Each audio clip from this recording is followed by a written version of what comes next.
Sir how to stop over thinking please. एक experiment किया गया था कुछ स्टूडेंट्स के ऊपर और उनको 1 मिनट कमरे में बंद कर दिया गया और उनके पास करने को कुछ नहीं था और सिर्फ उनको एक टीजर दिया गया जिससे वो अपने आप को शो कर सकते हैं, बिजली मार सकते हैं। तो ऑलमोस्ट 80% स्टूडेंट ने बोर होकर अपने आप को टीजर से बिजली का करंट दिया और बाकी जो 20-30% जो लोग बच गए थे उन्होंने भी इस बात को सोचा कि वो अपने आप को करंट मारे। तो इंसान का दिमाग बोर तो बिल्कुल नहीं हो सकता। तो इसका मतलब ये है कि अगर आपके पास बहुत ज्यादा टाइम है तो आपका दिमाग जानबूझ के आपको ओवर थिंकिंग करवाएगा। तो सबसे अच्छा यही है कि आप अपने आप को ज्यादा से ज्यादा बिजी रखें और आपका दिमाग ओवर थिंकिंग बंद कर देगा। आपका भी कोई सवाल है तो अभी कमेंट में करें। मेरा मसला ये है कि मैं एक शख्स को भूल नहीं पा रहा है, क्या करूं आप।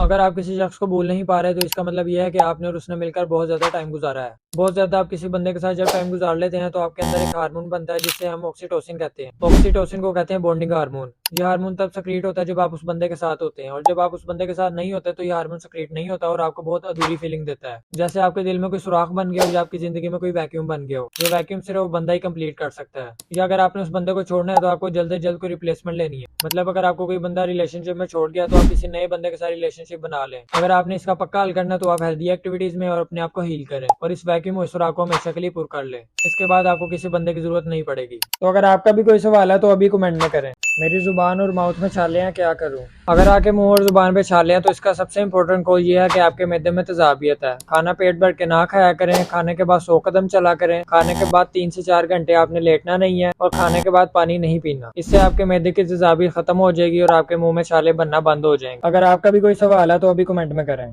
मेरे शोल्डर में बहुत दर्द होता है, रात को नींद भी नहीं आती, इसका सोल्यूशन बता दें। आपके जिस्म के तमाम जोड़ों के अंदर जो सबसे ज्यादा इंपॉर्टेंट जोड़ है और सबसे ज्यादा नाजुक जोड़ है वो है आपके कंधे का जोड़। क्योंकि आपका जो शोल्डर होता है वो हर मूवमेंट कर सकता है, हर डायरेक्शन में जा सकता है, आगे भी पीछे भी और साइडवेज भी। क्योंकि ये इतनी सारी मूवमेंट करता है इसका मतलब यह है कि इसके ऊपर तनाव ज्यादा होता है, इसके ऊपर प्रेशर ज्यादा होता है और इसके ऊपर फ्रिक्शन ज्यादा होती है। इसकी वजह से यहाँ पे सोजिश होना बहुत आम है। तो आपने कंधे के जोड़ के दिन में 3 मरतबा गर्म टकोर करनी है और वोल्ट्रा लिमल जेल के नाम से क्रीम मिलती है, वो आपने सुबह शाम कंधे के जोड़ पर लगानी है। सोजिश होगी तो वो खत्म हो जाएगी। अगर आपका भी कोई सवाल है तो अभी कमेंट में करें।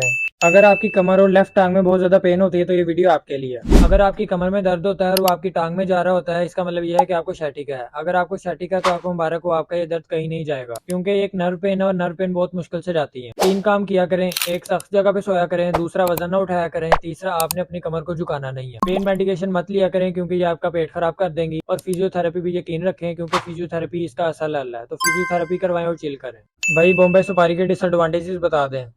कोई भी सुपारी खाने से आपको 8 नुकसान हो सकते हैं। नंबर 1 पे है माउथ अल्सर्स, मतलब के मुंह के छाले। नंबर 2 पे है इंक्रीज हार्ट रेट, मतलब कि आपके दिल की धड़कन तेज हो जाएगी। नंबर 3 पे आपके दांत और मसूड़ों का रंग वो गंदा हो जाएगा। नंबर 4 पे आपको दमे की बीमारी हो सकती है। नंबर 5 पे आपको आदत हो जाएगी सुपारी खाने की। नंबर 6 पे बहुत गंदी बीमारी है जिसका नाम है ओरल सबक्यूसल फाइब्रोसी, जिसका मतलब है कि आपके मुंह में सोजिश हो जाएगी और आपका मुंह खराब हो जाएगा। और नंबर 7 पे अल्सर्स, मतलब आपको पेट की तेजाबियत हो सकती है। और 8वां मसला यह है कि सुपारी खाते वक्त आपका बहुत गंदा इंप्रेशन जाता है लोगों पर। अगर आपका भी कोई सवाल है तो अभी कमेंट में लिखें।